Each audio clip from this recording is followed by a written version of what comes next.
My mother-in-law told me something surprising. She said, "We're going to live together now. We turned the house into 2 separate homes to make it easier. Is the house in your name, Emma? Sorry to ask, but can you pay the $80,000 bill for the changes?" My mother-in-law and husband thought it was funny, but I felt determined. I was going to tell them something important, even though my husband didn't know yet. I had proof too. My name is Emma Davis, and I'm 26 years old. I live a little away from the city in a place surrounded by nature. I work in an office and draw pictures for fun. Recently, I've been sharing my drawings online and reading the comments people leave. My husband, who is 3 years older than me, and I have been happily married and living in our beloved old farmhouse since we got married. But there's been a visitor who comes by once a month since then, and they always give me a headache. "Emma, I'm here. Please open up quickly." I hurried to the front door when I heard the insistent banging. "Ah, it's my mother-in-law. I'll open it right away," I said, even though there's a doorbell right next to the door. I tried to smile as I opened the sliding door. There are so many bugs around here. It's so annoying. Is George still at work? Poor thing, even on Saturday. Oh, I brought some of his favorite food. I saw a tired-looking woman holding a big bag waiting at the door. As she chattered on, I tried to keep up my fake smile. This visitor, who comes once a month, is none other than my husband's mother, my mother-in-law. Since my husband is an only child, she feels it's her duty to look after him even after we got married. She even gives me tips on how to manage the house. Last time she visited, she rearranged the whole fridge, making it a hassle for me to prepare breakfast the next day. I remember my husband telling me before we got married, if my parents ever need care, we'll live together. I hope you understand. I'm disappointed at the thought of leaving our lovely old house when the time comes, but I've accepted it. What bothers me more is the idea of living with my mother-in-law all the time. I feel sorry for my husband, as it's not something I'm looking forward to. Fast forward 2 years into our married life in the farmhouse. My husband told me that his father slipped on the stairs at home and broke his leg. They'll need our help from now on. Let's live together, just like we talked about before we got married. Yes, I'm worried too. So I think it's a good idea. Can I still do my drawings? I was concerned about my father-in-law's health, so I agreed to move in with them without hesitation. But I was worried that taking care of my in-laws and doing housework might leave me with no time for my drawing hobby. Whether he knew about my worries or not, my husband just said, "I want you to focus on the house," and left for his office. Left alone in my room, I felt like I was giving up on my husband. As I looked through my drawings, I started sorting out my feelings. Just when I had decided to live with them, something unexpected happened. While I was at work, I suddenly felt numbness in my hands and feet and got really dizzy. I collapsed. Thankfully, a colleague called an ambulance, and although I wasn't in danger, it turned out I had had a stroke at a young age after a medical checkup.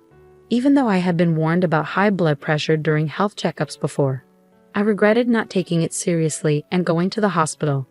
From the time I found out about the illness to being hospitalized, including tests, surgery, and recovery, it took about 2 months. It all happened so quickly, and I realized my husband showed very little concern for me. After being diagnosed with a stroke at a young age, I called my husband with trembling hands.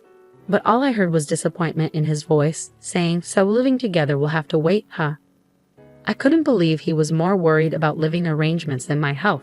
Luckily, my father-in-law was still in the hospital with a fracture, so I didn't have to worry about taking care of him. This allowed me to focus on my treatment, which was a silver lining. Plus, since we didn't have kids, that wasn't an added concern. Suddenly, I thought of my mother-in-law, always talking about wanting to see her grandchild soon. But I pushed that thought away and grabbed my sketchbook. Lately, I had been too busy with preparations to live with my in-laws and undergoing tests since my stroke to indulge in my favorite pastime of drawing. I knew once I moved in with them, I'd have even less time for it. I decided to view my time in the hospital as a gift of freedom from God and resolved to enjoy my hobby to the fullest. Once this period was over, I promised myself to give my best to my husband and in-laws, whether it was doing chores or anything else. The 2-month hospital stay flew by, and finally it was time to leave. My husband casually asked if he should pick me up, but I wanted some time alone, so I declined, feeling a bit guilty. As I rode the bus, I looked out the window and saw the familiar scenery. I realized I was already near home. The sunlight shining on the lush green leaves was breathtaking, and I felt a mix of emotions, thinking goodbye to this beautiful natural setting. Since my in-laws' house is closer to the city, my life is going to change a lot from now on. Feeling a bit sad, I stepped off the bus at the familiar stop. As I walked towards what was supposed to be my beloved old home, I suddenly froze in astonishment. Instead of the familiar private house I knew so well, there stood a completely unfamiliar house that I had never seen before. After being in a hospital for about 2 months, I double-checked the surrounding buildings and the path I took, wondering if I had somehow gotten the location wrong. But it was no mistake. There was no point in wandering around, so I timidly pressed the intercom of the unfamiliar house. A voice I knew well, undoubtedly my husband's, responded with a simple yes. Still feeling confused, I quietly said, "It's Michelle," into the intercom. The front door creaked open and my husband, dressed casually, appeared. "Ah, welcome home. You're back earlier than I expected. I had the day off today. I could have picked you up," George said. "George, what happened to our house? Why has it changed so much?" I interrupted him, feeling disbelief, noticing his relaxed demeanor, perhaps indicating he had just woken up with his messy hair.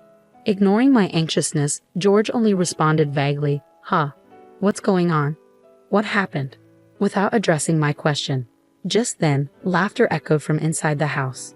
Unable to believe it, I pushed past my husband and made my way to the living room. Opening the unfamiliar door leading to the living room, I saw my mother-in-law lying on a couch, watching TV. She was laughing heartily, holding her stomach. "Why is my mother-in-law in this house?" I asked, bewildered. "Michelle, welcome back. Hospital stays can be long, but don't worry. I took care of the house while you were gone," my mother-in-law said casually. I was puzzled by what my mother-in-law meant by taking care of the house. Did she mean chores? With a sinking feeling, I pressed her on why our old house had changed so much.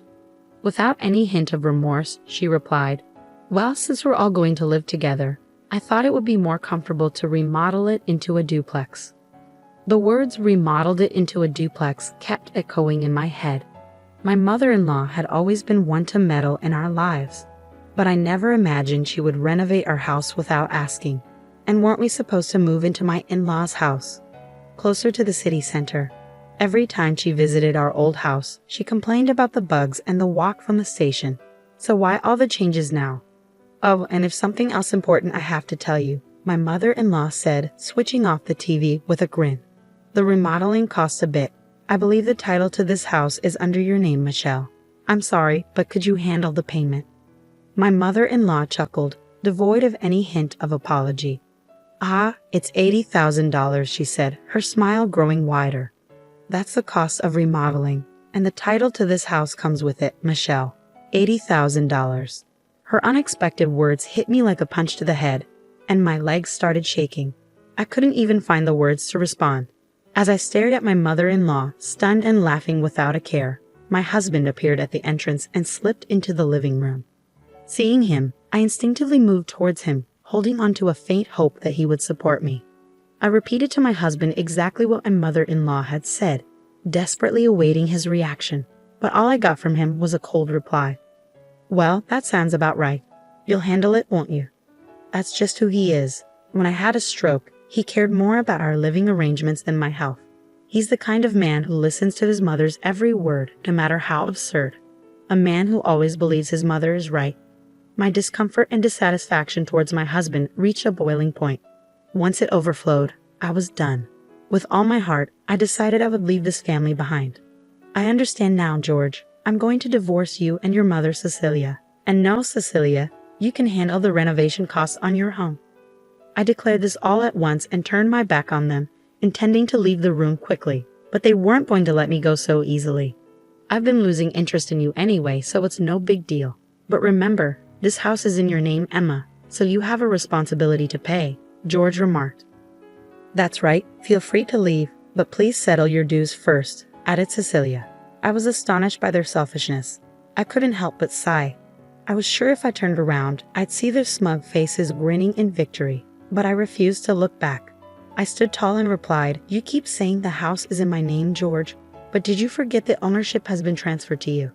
I revealed the truth, but they only laughed, thinking I was lying to avoid paying. That's when I brought up how George had asked me to change the property's ownership when we got married, as he didn't want the house to be in his wife's name for appearance's sake. Since I didn't particularly care about the property title, I had immediately transferred it to his name. Upon hearing this, their laughter abruptly stopped, and I could feel their panic gradually setting in. I don't recall saying such a thing. There's no proof anyway, George retorted. Anticipating this response, I turned back to face them, walked past them, and opened a drawer in a shelf from our old house. Let's see, it should be somewhere around. Ah, here it is. This is the proof, I said, taking out a document that listed the property and house ownership and showed it to them. When I pointed to the part that showed the ownership was in George's name, his face went pale. That's fraud. I never thought you'd actually do it, and I definitely can't pay such a huge sum of $80,000. George exclaimed. I was disgusted by my husband's reaction. He started yelling as soon as he realized the payment obligation was on him.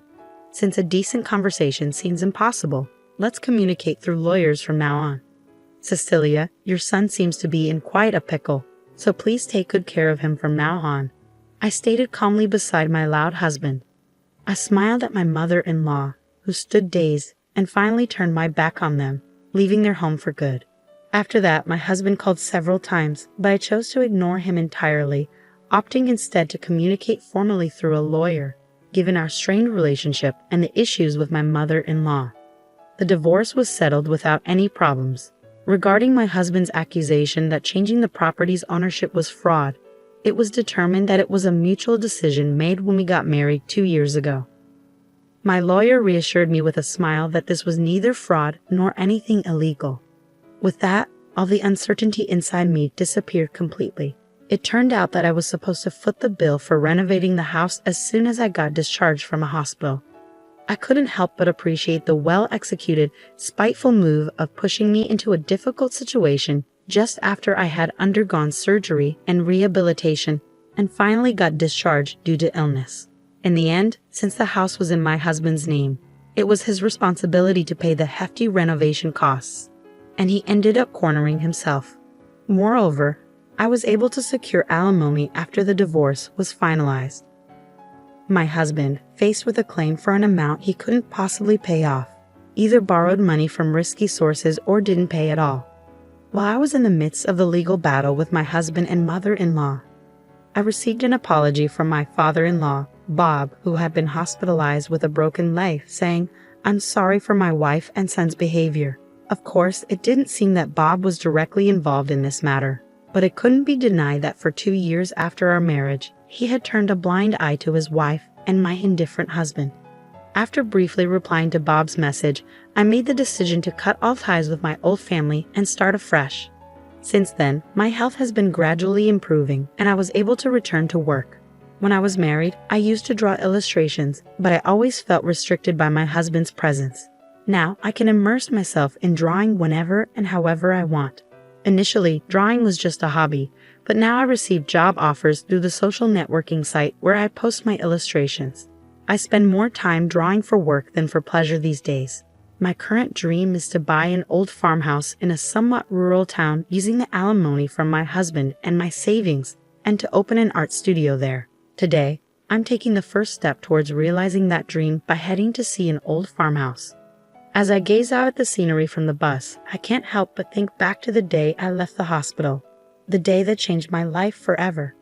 The natural scenery outside remains the same as it was that day, but my feelings are clearer now, and I'm filled with excitement for the new life that awaits me.